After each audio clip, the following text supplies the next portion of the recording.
27절 먼저 잠시 보겠습니다.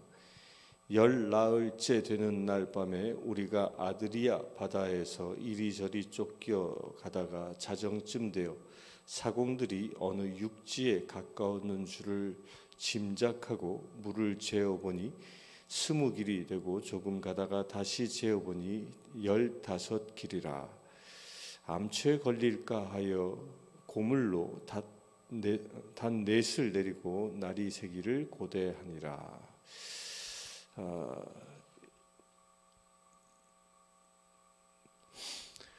이제 바울의 일행이 탄 배가 열 나흘째 동안 이 유라굴라 광풍 속에서 헤매였습니다. 엄청난 시간이죠. 뭐 한두 시간도 아니고요. 열 나흘이라 되는 그 엄청난 시간 동안에 그 배가 좌초되지 않는 것만 해도 참으로 천만다행이죠.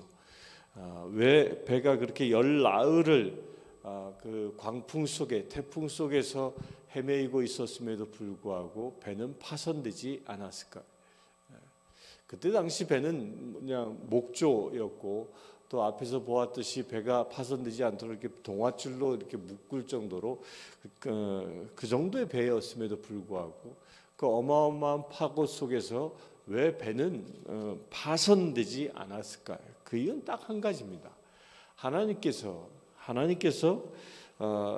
거기에 타고 있는 모든 사람들, 배는 잃을지라도 모든 사람들은 살리라라고 말씀하셨기 때문입니다.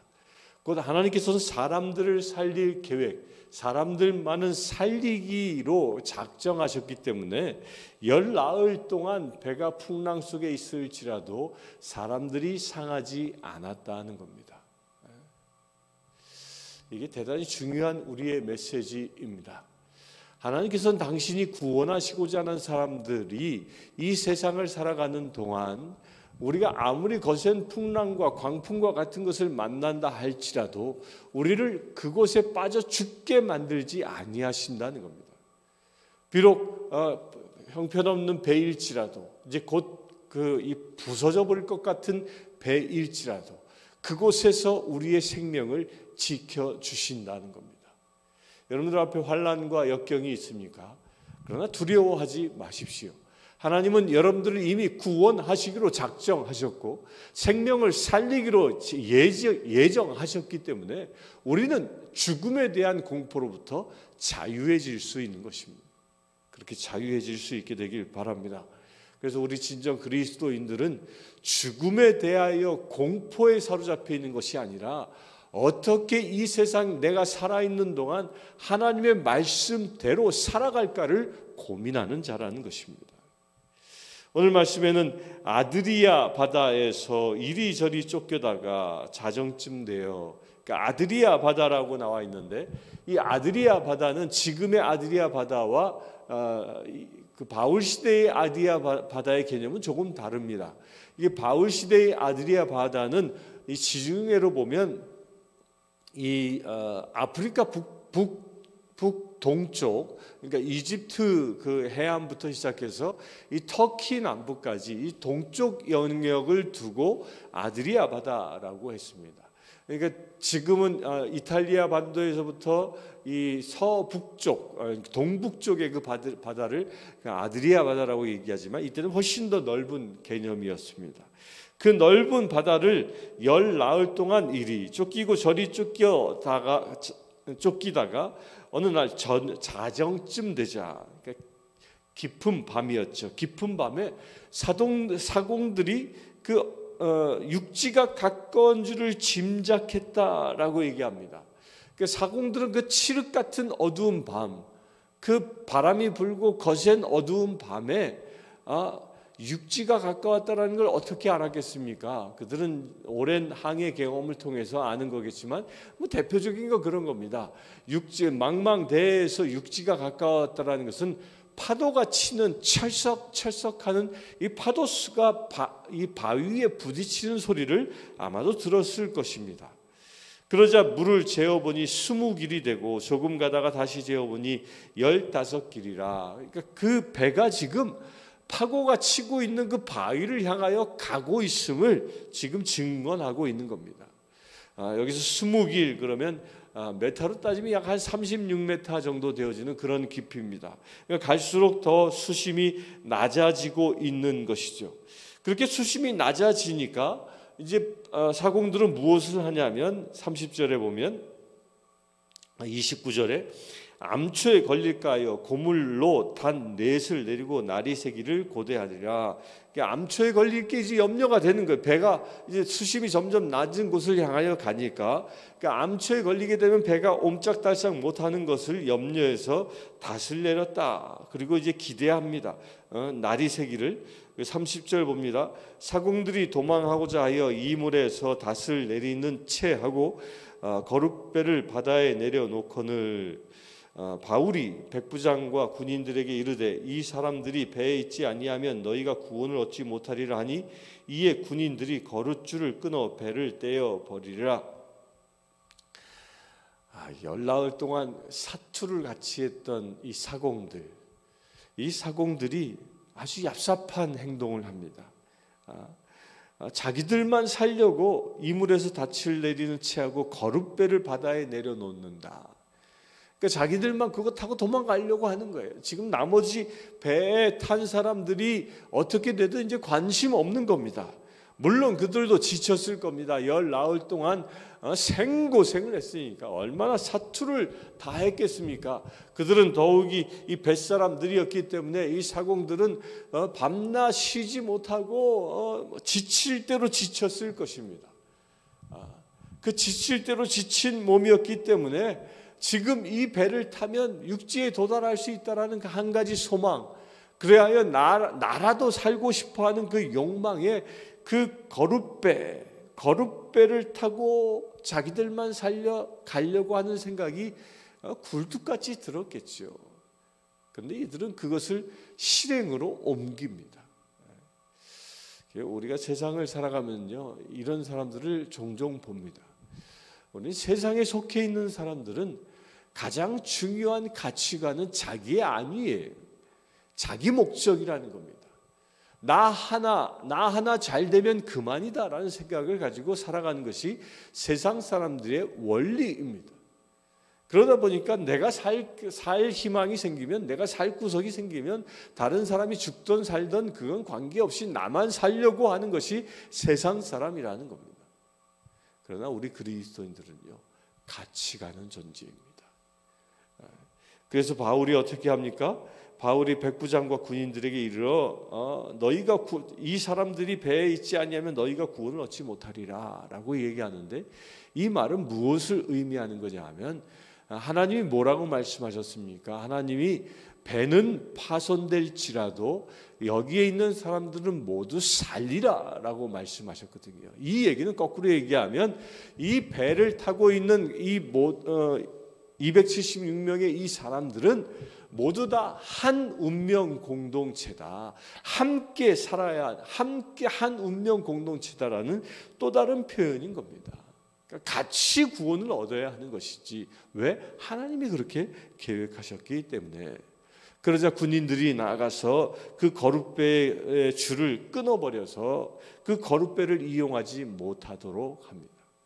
근데 이 거룻배를 이용하지 못함으로 인해서 이제 또 다른 고생도 하게 되지만, 그 모든 사람들이 함께 한 운명 공동체로 나아갈 수 있게 됩니다. 이게 하나님의 역사라는 것입니다.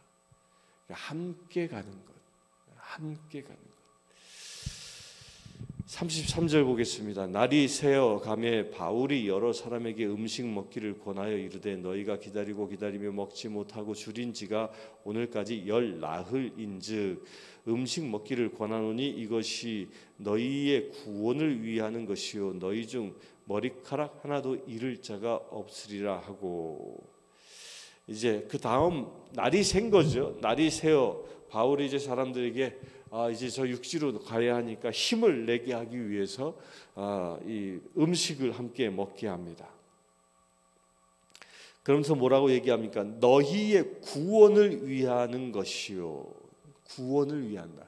살아야 한다라는 것이죠. 살아야 하는 것이죠. 머리카락 하나도 잃을 자가 없다라고 말합니다.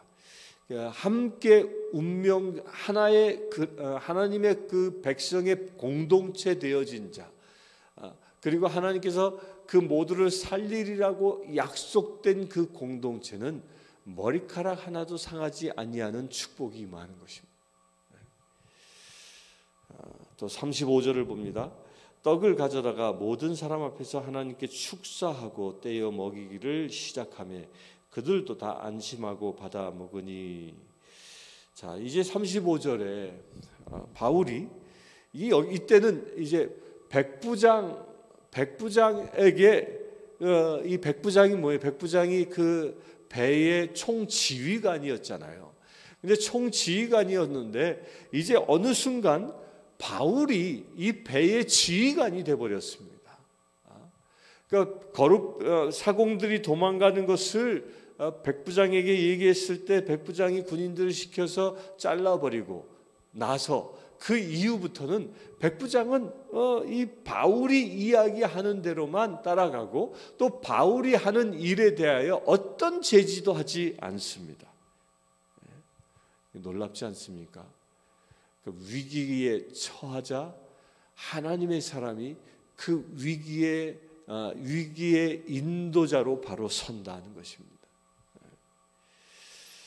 그래서 바울은 떡을 가져다가 모든 사람들 앞에서 하나님께 축사하고 떡을 떼어 먹기를 시작하며, 자, 여기에는 지금 그리스도인은 단 3명밖에 없습니다. 바울과 루가와 그 이름이 뭐예요?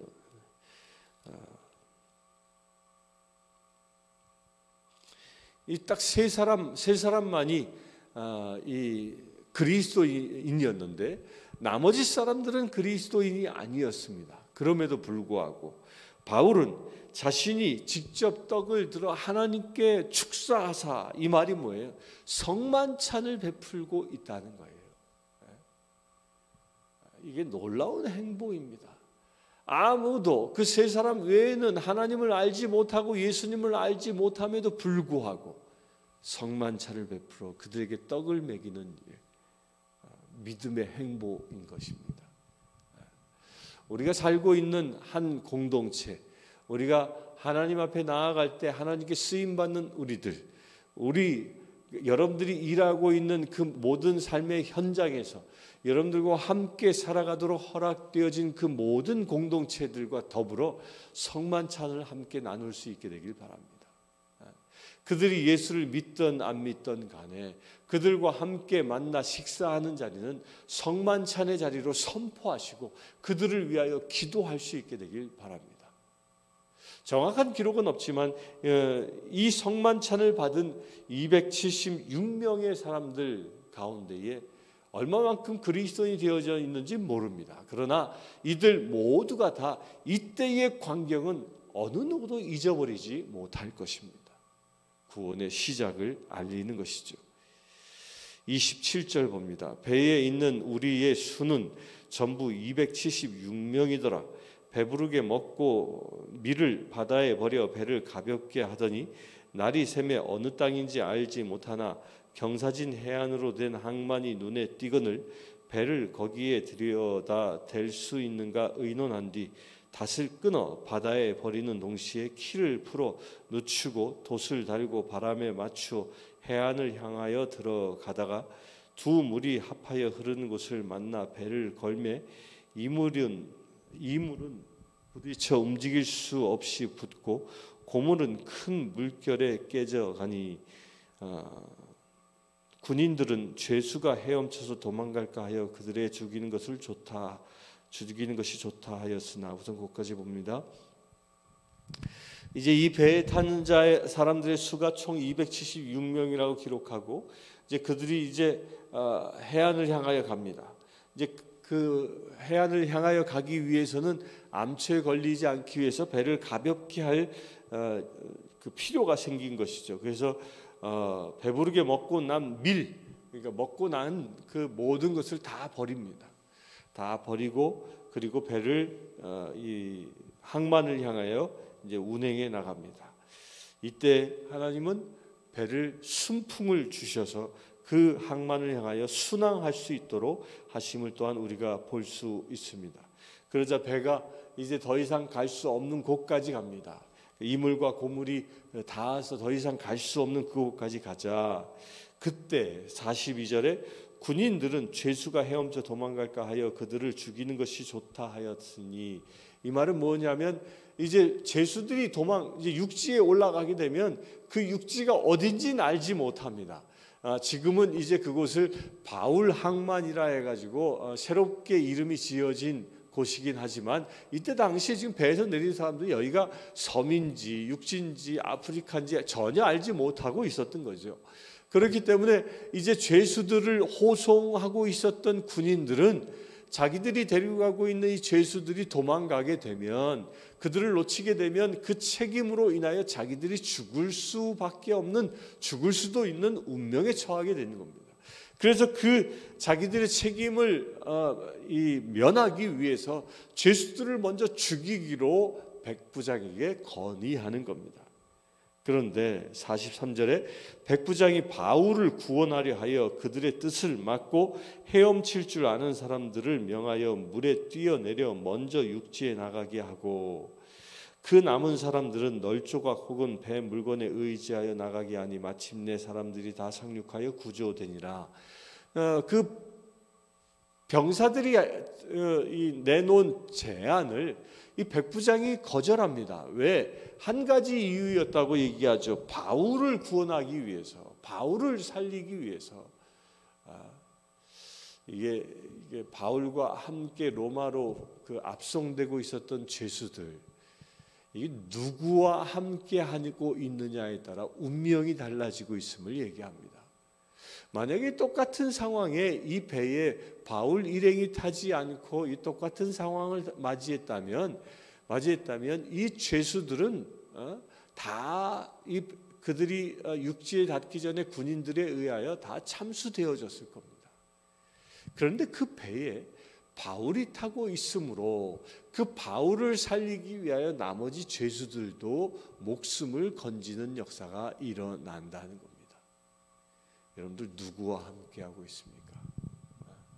우리가 아무리 이 죄수들처럼 죽을 수밖에 없는 운명일지라도 우리 안에, 우리 인생의 항로 안에 예수 그리스도가 함께하고 계시다면 우리는 죽음에서 삶으로 구원되어지는 역사가 일어나는 것입니다. 그와 같은 역사가 일어날 수 있게 되길 바랍니다. 그래서 우리는 어떻게 사는가를 먼저 고민하기보다 누구와 함께 사느냐를, 누구와 함께 살아가느냐가 더 중요하다는 겁니다. 어떻게 일을 할까, 무슨 일을 할까보다 누구와 함께 일하느냐가 더 중요하다는 겁니다. 여러분들 인생의 항로 가운데 예수 그리스도와 함께 하시길 축원합니다. 또한 그 주님이 예수께서 보내주신 사람들과 함께 동행하는 역사가 일어나길 바랍니다. 그 일이 바로 모든 생명을 살리는 구원의 길인 것입니다.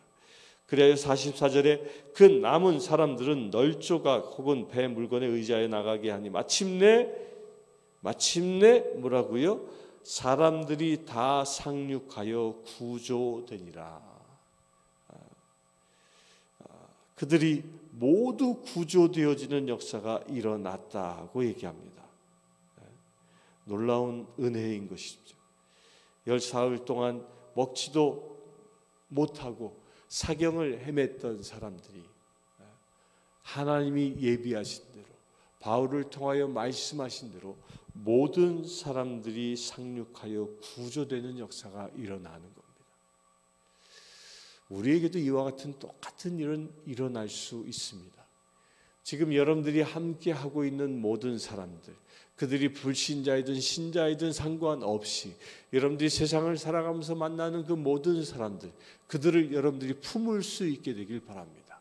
바울처럼 276명을 품고 그들과 운명을 같이 하고 그들에게 주시는 하나님의 말씀을 듣고 그들에게 말씀을 선포했을 때 그 모두가 다 구조되어지는 역사가 일어나는 것처럼 여러분들이 지금 만나고 있는 사람들 그 모두를 품고 그들을 향하여 하나님의 말씀을 선포하고 그들과 더불어 떡을 떼어 만찬을 나누고 그들에게 하나님의 희망의 메시지를, 구원의 메시지를 선포할 수 있게 되길 바랍니다.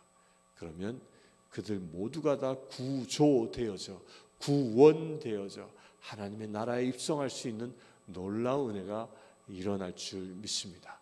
우리 이것을 놓고 함께 기도했으면 좋겠습니다. 오늘은 특별히 우리 여러분들이 살아가고 있는 삶 속에서 만나고 있는 그 많은 사람들, 그 사람들과 더불어 함께 구원되는 역사가 일어날 수 있도록, 그래 나를 통하여 복음이 선포되어지고 나를 통하여 떡을 떼어 주님의 살과 피를 나눌 수 있는 역사가 일어날 수 있도록, 그리하여 그들 모두에게 하나님의 구원의 역사가 일어날 수 있도록 이 시간 합심하여 기도하겠습니다. 기도합시다. 주 아버지 하나님, 바울을 통하여 276명의 그 한 배를 탄 모든 공동체가 구원되었음을 보았나이다. 아버지 하나님, 우리가 참으로 바울처럼 그 사역을 감당하기를 원합니다. 우리가 이 세상을 살아가면서 만나는 모든 심령들을 우리를 통하여 구원되어지는 역사가 일어나기를 원하오니 주님, 모든 이 시간 기도하는 심령들을 축복하여 주시옵소서. 2000년 전 바울에게 임하셨던 성령 하나님, 지금 이 시간 예배하는 모든 심령들에게 임하여 주시옵소서. 그래 아버지 하나님, 한 배를 탄 276명을 구원케 한 그 바울의 영권이 이 시간 예배하는 모든 심령들에게 임하기를 원합니다. 그래 우리가 만나는 심령들에게 바울처럼 복음을 온전히 선포하게 하시고 바울처럼 온전히 그들과 더불어 떡을 떼게 하여 주시옵소서. 그래 살아계신 예수 그리스도를 만나는 놀라운 역사가 우리의 행보를 통하여 이루어지게 하여 주시옵소서. 그래 내가 만나는 모든 심령들이 나를 통하여 구원을 얻는 놀라운 역사가 일어날 수 있도록 아버지 이 시간 축복하여 주시옵소서. 그 일을 위하여 우리를 이 시간 살려주셨음을 믿습니다. 그 일을 위하여 우리를 택하셨음을 믿습니다. 그 일을 위하여 주님께서 우리와 함께 하심을 믿습니다. 주님, 우리와 동행하셔서 우리를 통하여 세상이 구원되는 역사가 이 시간 새롭게 일어날 수 있도록 아버지 축복하여 주시옵소서. 그래 아버지 하나님, 276명이 육지에 올라 모두 구원함을 얻은 것처럼 내가 만나는 모든 심령들이 주님의 나라에 들어가는 놀라운 역사가 일어날 수 있도록 이 시간 축복하여 주시옵소서. 우리 주 예수 그리스도의 이름으로 기도드리옵나이다. 아멘. 지금 우리 주 예수 그리스도의 은혜와 하나님의 크신 사랑과 성령님의 감화 감동 교통 치유하심이 이 시간 예배한 주의 사랑하는 모든 지체들 위해 지금부터 영원토록 함께 하실지어다. 아멘. 아프리카 케냐의 마소교교의 고아원생 제임스는 남자아이입니다. 제임스는 중학교 1학년생 장래 비행사가 되는 것이 꿈입니다. 이 아이는 매달 학비와 점심 식사 비용으로 30불이 필요합니다. 이 아이의 후원자를 찾고 있습니다.